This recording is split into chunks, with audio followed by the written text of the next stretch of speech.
Cardio ಮಾಡಿದ್ರೆ wait ಕಮ್ಮಿ ಆಗುತ್ತಾ ಇಲ್ಲ ಮಸಲ್ ಲಾಸ್ ಆಗುತ್ತಾ? ಗೊತ್ತಿದ್ರೆ ಕಮೆಂಟ್ ಮಾಡಿ. ಎಲ್ರಿಗೂ ನಮಸ್ಕಾರ. ಇವತ್ತು 90 ಡೇಸ್ ಟ್ರಾನ್ಸ್ಫಾರ್ಮೇಶನ್ ಸೀರೀಸ್ ನಲ್ಲಿ ಡೇ 13.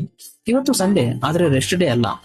ಯೂಶುವಲಿ ಎಲ್ಲಾ ಜಿಮ್ ರ್ಯಾಟ್ಸ್ ಗೆ ಸಂಡೇ ರೆಸ್ಟ್ ಡೇ ಇರುತ್ತೆ, ಆದ್ರೆ ನಮ್ಗೆ ಸೀಮ್ ರಿವರ್ಸ್. ಮಂಡೇ ನಮ್ ರೆಸ್ಟ್ ಡೇ, ಯಾಕಂದ್ರೆ ನಮ್ ಜಿಮ್ ಮಂಡೇ ಕ್ಲೋಸ್ ಇರುತ್ತೆ. ಸೊ ಸಂಡೇ ಫುಲ್ಲು ಕಾಲು ಕೈ ಮೂವ್ ಮಾಡ್ಲೇಬೇಕು. ಇವತ್ತಿನ ವರ್ಕೌಟ್ ಬಂದು ಕಾರ್ಡಿಯೋ. ಕಾರ್ಡಿಯೋ ಅಂದ್ರೆ ಕೇವಲ ರನ್ನಿಂಗ್ ಮಾತ್ರ ಅಲ್ಲ. ಕಾರ್ಡಿಯೋ ಅಂದ್ರೆ ಹಾರ್ಟ್ ಸ್ಟ್ರಾಂಗ್ ಆಗೋದು, ಲಂಗ್ಸ್ ಕ್ಲೀನ್ ಆಗೋದು, ಫ್ಯಾಟ್ ಬರ್ನಿಂಗ್ ಆಗೋದು. ಇವತ್ತು ನನ್ನ ಕಾರ್ಡಿಯೋ ಸೆಷನ್ ನಲ್ಲಿ walking, brisk walking, cycling, cross ramp, skipping, battle rope, ಸ್ವಲ್ಪ ಜಾಯಿಂಗ್. ಬಟ್ ಇವೆಲ್ಲ ಸ್ವಲ್ಪ ಫಾಸ್ಟ್ ಫೇಸ್ ಅಲ್ಲಿ ಇರಲೇಬೇಕು. ಕಾರ್ಡಿಯೋ ಮಾಡಿದಾಗ ಫಸ್ಟ್ 10 ನಿಮಿಷ ಈಸಿ ಅನ್ಸುತ್ತೆ. 20 ನಿಮಿಷ ಆದ್ಮೇಲೆ ಬಾಡಿ ಹೀಟ್ ಆಗುತ್ತೆ. 30 ನಿಮಿಷಕ್ಕೆ ಸಾಕಪ್ಪ ದೇವ್ರೆ ಇದೆಲ್ಲ ಯಾಕೆ ಅನ್ಸುತ್ತೆ. ಆದ್ರೆ ಅದೇ ಮೂಮೆಂಟ್ ನಲ್ಲಿ ಫ್ಯಾಟ್ ಬರ್ನ್ ಮ್ಯಾಕ್ಸಿಮಮ್ ಆಗೋದು.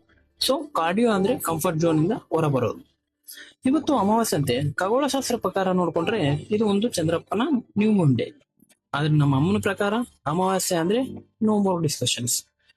ಇಂಥ ದೈವತ್ವ ವಿಷಯದಲ್ಲಿ ಅಮ್ಮಂದ್ರ ಜೊತೆ ಯುದ್ಧ ಗೆಲ್ಲೋಕ್ಕಾಗಲ್ಲ. ಸೊ ಇವತ್ತು no non veg, no egg also. ಇವತ್ತು ಏನ್ ಸಿಕ್ಕರೆ ಅದು ಹೊಟ್ಟೆಗೆ ಹಾಕೊಳ್ಳೋದೆ. ಇವತ್ತು ಸಂಡೇ ಬೇರೆ, ಅದಕ್ಕೆ ನಮ್ ಕಸಿನ್ಸ್ ಎಲ್ಲ ಸೇರ್ಕೊಂಡು ಗುಳ್ಳೆಮ್ಗೆ ಅಂತ ಪ್ಲಾನ್ ಮಾಡ್ಕೊಂಡು ಹೊರಟಿವಿ. ಫಸ್ಟ್ ಪ್ಲಾನ್ ಮಾಡಿದ್ದು ಬೈಕಲ್ಲಿ, ಆದ್ರೆ ಹೋಗಿದ್ದು ಕಾರಲ್ಲಿ. ನಂತರ ಪ್ಲಾನ್ ಮಾಡಿದ್ದು ಗುಳ್ಳೆಮ್ಗೆ, ಆದ್ರೆ ಹೋಗಿದ್ದು ಮಂತ್ರಾಲಯಂಗೆ. ಪ್ಲಾನ್ ಮಾಡಿದ್ದು 11 ಗಂಟೆಗೆ, ಆದ್ರೆ ಬಿಟ್ಟಿರೋದು 2 ಗಂಟೆಗೆ. ಬರೀ ಇಂಥದೇ ಆಯ್ತು. ಏನೇ ಆದ್ರೂ ನನ್ ಸಂಡೇ ಫುಲ್ ಡೇ ಆಯ್ತು. ಅಮಾವಾಸ್ಯೆ ಅಲ್ಲ, ಎಲ್ಲ ಕಡೆ ಜನಸಾಗರ.